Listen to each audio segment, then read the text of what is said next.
Welcome to Department of Collegiate and Technical Education. I'm going to take finite element methods, subject code 18ME61. I'm Dr. Jayaraja R, Assistant Professor, Mechanical Engineering Department, Government Engineering College, Haveri. I have somewhat exposure to finite element methods. I used finite element method concepts during my MTech project.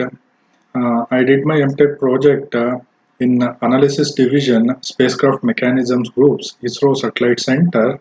It was related to analysis of inflatable structure, which was related to spacecraft antenna. Then after my MTech, I worked as a research associate and executed project analysis of aircraft door panel in stress group National Aerospace Laboratory, Bangalore. After that, I worked as a design engineer and deputy manager in R&D department, BML Limited, Bharat Earth Movers Limited. I got an opportunity to work with different domains. Initially, I was with the defense domains, involved in analysis of variant Tetra vehicles, pontoon bridge, ice cutting machines. Then moved to design and development of rail coaches and metro coaches.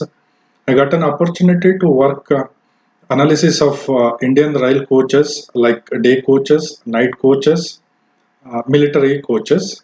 I also worked design validation of metro car bodies. I worked for Delhi Metro, DMRCL, RS2 and RS4 project, Rolling Stock 2 and Rolling Stock 4 projects, 4 car formation, 6 car formation, and 8 car formation.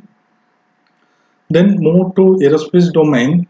I executed project aircraft lifting sling for lifting of aircraft LCA, light compact aircraft, Tejas aircraft. Uh, this was the requirement from Indian Air Force.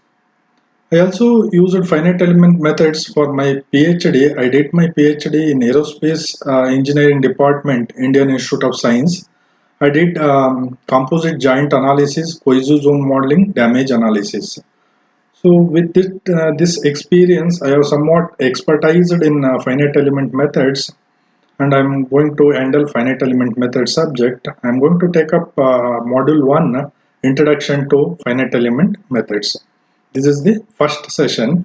So in this session, we will discuss what is FEM, how it is different from other concepts, and what are all the advantages, disadvantages, where and all we can use this finite element method, and what are all the steps involved to perform the finite element analysis.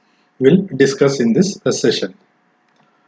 So, content of the module 1, Introduction to Finite Element Method, general steps of the finite element method, engineering applications, advantages of finite element method.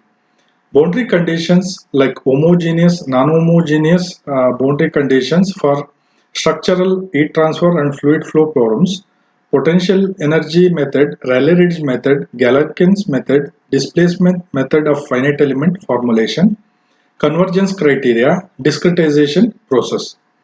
Then types of elements, 1D element, one-dimensional, two-dimensional and three-dimensional, node numbering schemes, location of nodes.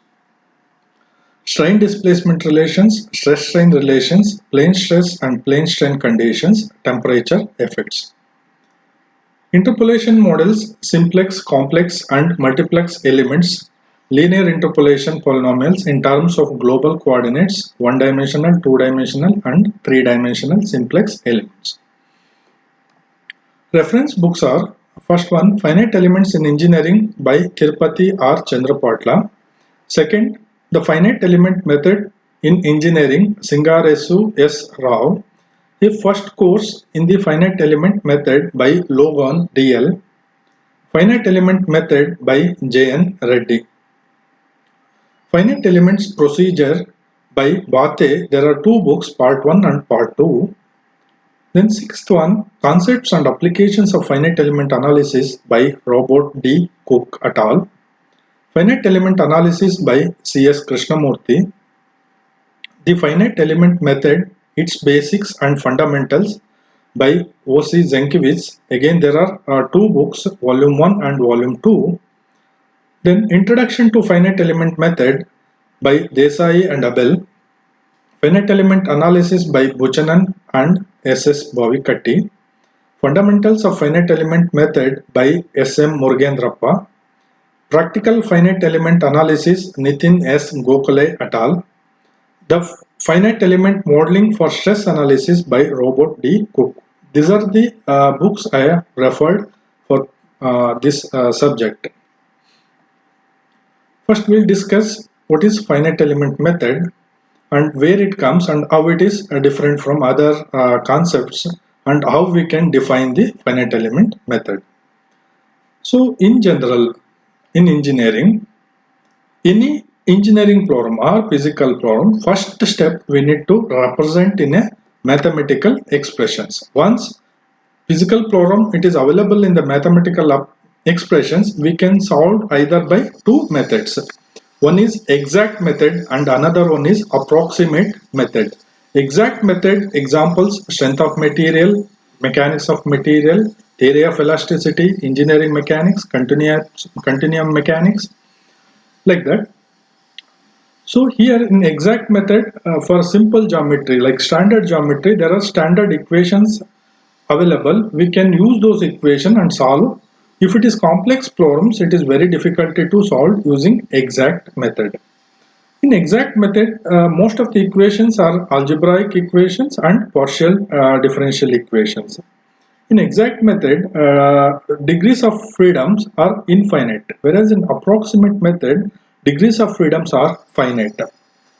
In exact method, it is a difficulty to solve complicated complex problems, whereas here in approximate method, any type of problems can be solved easily.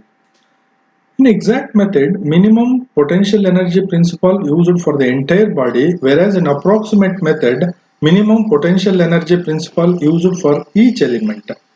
We cannot perform advanced analysis like dynamic analysis, uh, nonlinear analysis and vibrational analysis, fatigue analysis using exact method, whereas here in approximate method we can perform any type of analysis.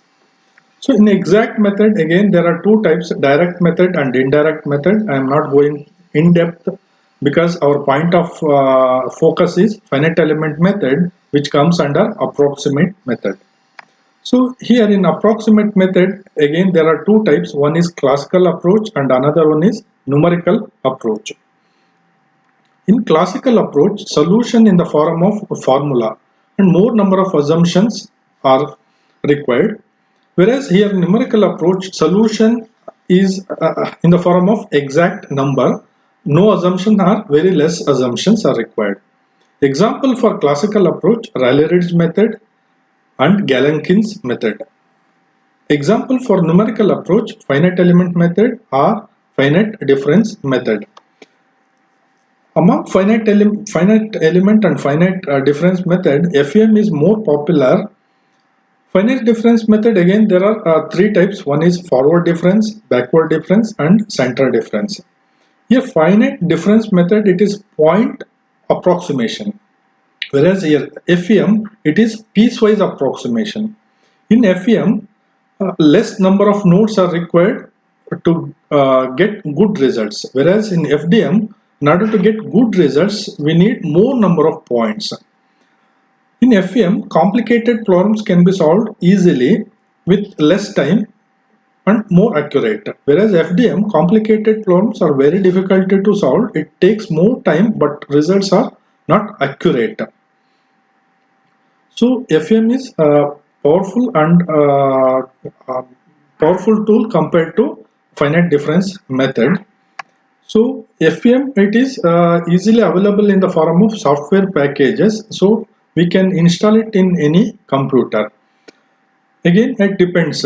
If it is FEM problems are complex, like if you want to consider entire aircraft, entire rail coach or car body, so and we need to perform advanced analysis like dynamic analysis, nonlinear analysis, fatigue analysis. We need high configuration systems. For simple geometries, like our personal computers are sufficient to perform the analysis. In FEM, we need to divide the entire body into smaller number of parts or subdivisions. Those are called as elements. So now we are going to define FEM. So FEM comes under numerical approach. Now I am going to define FEM is computer oriented numerical analysis for solving physical and mathematical problems whose nature can be expressed in terms of differential equations. Next, I will move to advantages of finite element method. Before existence of finite element method, people used to or companies used to produce different products like aircrafts or car products or rail coaches, anything. How they going to how they did? Actually, they actually was performing a real test, like they are producing prototype model with some material with some geometry, and they are going for the test. If fails in the test, real test, then they are going for other model, prototype model, and with different geometry, with different material, and again they are going to test. Like that they are going to perform, they are going to use so many prototypes with different material and different geometry. It takes a lot of time for fabrication, and cost involved also more. Whereas here in FEM, it is very easy since it is available in the software packages. First, we need to model using any modeling software like CATIA and Unigraphics, like other softwares, and import it into the any FEM software. Then divide the entire body CAD model into smaller number of parts. Apply the boundary conditions, solve for the solutions. So, however, we cannot eliminate the real test, experimental test, but FEM we can use as a guidelines for conducting real experimental tests. In exact method, only simple geometries or known geometries can be considered and can be solved. Whereas here in FEM, any size and any shaped bodies can be analyzed easily. In general, all problems are belongs to three-dimensional. However, problems every time performing 3D analysis, it takes more time and costly. So in such a way that 3D problems can be idealized as a one-dimensional or two-dimensional problems based on the geometry and boundary conditions. Then FEM is a powerful and versatile tool for wide range of problems. We can perform 1D, 2D, 3D problems, and any shaped bodies can be analyzed easily. Bodies composed of different materials can be easily modeled and analyzed. So changing of material, it is very easy in the FEM software. There are n number of materials are available in the material library. We need to click on which material we are going to use for particular parts. So changing of material, it is very easy in FEM. Next, several loading conditions can be handled. Like one is tensile and compressive and bending, flexural testing. Like that, several loading conditions can be used as different load steps. Even combined loading also can be considered in one run as a different load steps. Then it does not require trial solution. It is readily available in the software packages. We can install and perform any type of analysis. Finite element model can be altered. Modification of the finite element model, it is very easy and cost effective. It can be applied for any type of analysis. We can perform any type of analysis like static analysis, nonlinear analysis, dynamic analysis, fatigue analysis, vibrational analysis, heat transfer analysis. Like that, we can perform any type of analysis. Field variable models need not be changed with boundary condition changed. Next, we are going to discuss the disadvantages of the FEM. As the name suggests, it is approximate solution. It is not the exact solution. So, next, use of computers and software packages are costly because FEM it is available in the form of software package. We need to purchase the package and install it into the computer. Initial costs are more. Then, finite element computer codes require relatively large amount of computer memory and time, hence high configuration systems are required. Error in selection of elements leads to inaccurate results. There are n number of elements are available. For 1D, there are different elements: bar element, rod element, beam element, truss element. For 2D, again, there are different types of elements: triangular element, quadrilateral element, higher order element, 3-noded triangular, 6-noded triangular, Lagrange elements, serendipity elements. So we need to be carefully select the element suitable for the plorum before discretization. If you select inaccurate, not suitable for the plorum, will lead for the inaccurate results, like garbage in and garbage out. Next, stress value may vary during fine mesh to average mesh size. Again, if you divide the parts into number of parts, subdivisions, number of elements, if you use small sized elements, number of elements will increases. As the number of elements increases, it takes more time, but accuracy also increases. That means stress value may vary from coarse mesh, fine mesh to average mesh. Next, no element can represent all physical behavior. Hence, there are varieties of elements are available in the library. It cannot be applied for infinitely long bars. Then, solution to the transient problems is not satisfactory in all aspects. Then, applications of finite element method. Analysis of solids and structures. Analysis of heat transfer problems, fluid flow and field problems, buckling analysis, analysis of nonlinear problems, analysis of vibrational problems, analysis of various incompressible fluid flow problems, electrostatic field analysis, analysis of composites and biomechanics, analysis of torsional and irrotational flow, analysis of static and dynamic problems. Next, what are all the steps involved in FEM to perform the FEM analysis? First one, identification of the field.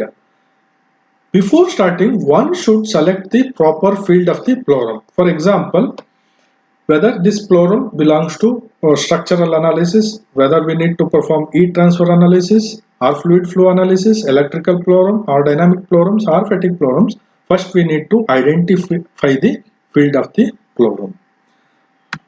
So after identifying the field of the plorum, we need to write the governing equation for the plorum. As per the selected field of the plorum, governing principles are selected. For example, if it is a structural plorums, we need to write variation principle or principle of minimum potential energy equation.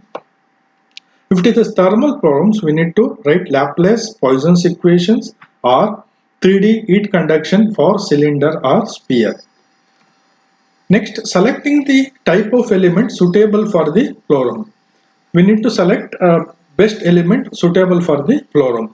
Again, there are different elements available for different types of plorums. For 1D plorums, 2-noded bar element, 3-noded bar element, 4-noded elements. And for 2D plorums, Lagrange serendipity elements are simple triangular and quadrilateral elements with displacements, stress field variables. For thermal plorums, the same above elements with temperature, velocity field variables are selected. Then, after selecting the suitable element, we need to discretize the boundary region. This means that the entire region is divided and subdivided into finite elements. These elements and nodes are numbered. So subdivisions are called as elements. These elements are together connected with nodes. Then we need to number the nodes and number the elements, and nodal coordinates should be specified. Then selection of displacement model. The order of approximation, whether linear, quadratic, cubic or quartic, must be selected, and equation must be written in terms of unknown nodal values for each element. Next, derivation of element stiffness matrix. Here, F is a force vector and K is a stiffness matrix uses displacement vector. Here K relates displacement for the applied force. Here stiffness matrix, it is coefficient of equilibrium equations derived from material and geometric properties. The solution between nodal force and nodal displacement and stiffness should be expressed for each element. That means we need to represent stiffness equation for each element. Next, assembly of algebraic equations for the overall described region. That means the overall global stiffness matrix for the entire body is assembled from element stiffness matrix. Similarly, global force vector is assembled from the element force vector. This assembly technique is called global stiffness. So again, F is equal to K into U. Again, we need to represent for the entire body from the element stiffness matrix. Then we need to apply the boundary condition. Appropriate boundary conditions are to be applied to the global matrix to obtain the nodal displacement. Again, boundary conditions, there are two types: homogeneous boundary conditions and non-homogeneous boundary conditions. More popularly, like elimination approach is available and penalty approach is also available. We need to apply either of any one boundary condition we need to apply in order to obtain the displacement. Then solution for unknown displacement. After applying the boundary conditions, we need to solve the remaining matrix using Gauss elimination method to obtain the unknown displacements. Then computation of element stresses and strains. From displacement, we need to obtain strains from displacement strain relations. That means a strain, it is changed in length to the original length, or if you want to find the strain in x direction, it is dou u by dou x, or if you want to find the strain in y direction, it is epsilon is equal to dou v by dou y. If you want to find strain in z direction, epsilon z is equal to dou w divided by dou z. So we need to get stress from the strain using stress strain relation R from Hooke's law. E is equal to sigma is equal to E into epsilon. So these are the general steps in FEM. So I am going to stop it here for session 1. Thank you.